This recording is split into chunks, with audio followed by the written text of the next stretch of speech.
বাইরে থেকে ফেরার পথে দেখি যে একজন তালের শাঁস বিক্রি করছে। এটা তালের শাঁস বা চোখ নামে অনেকেই পরিচিত।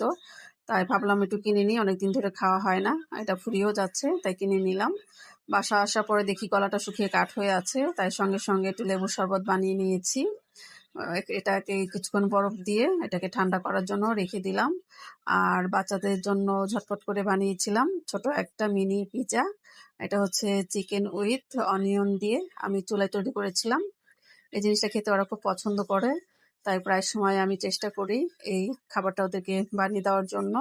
এই তো বানিয়ে দিলাম, আর সাথে ওদেরকে দিয়েছিলাম কোল্ড ড্রিঙ্কস। ওরা ঠান্ডা ঠান্ডা কোল্ড ড্রিঙ্কস খাবে, তাই কোল্ড ড্রিঙ্কসের ভিতরে কিছু বরফ দিয়ে ওদেরকে খাওয়ার জন্য এটা রেডি করে দিয়েছি।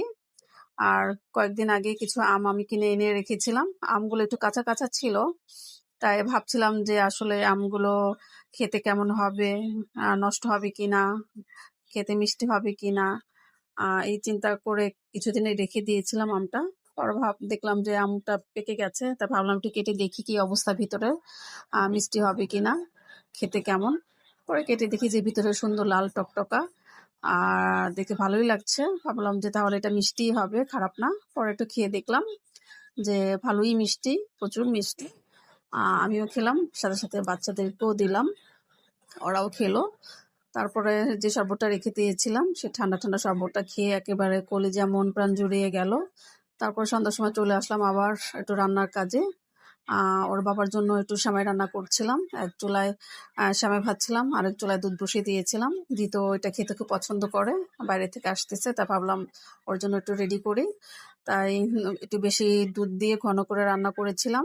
নামানোর আগে কিছু 2 চা চামচ গুঁড়া দুধ দিই, কিছু কিশমিশ, কিছু কাঠবাদাম এটা একটু গুঁড়ো করে দিয়েছিলাম।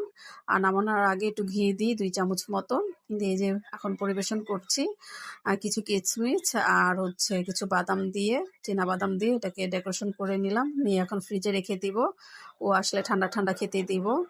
এই তো ছিল আজকে আমার সারাদিনের কাজ।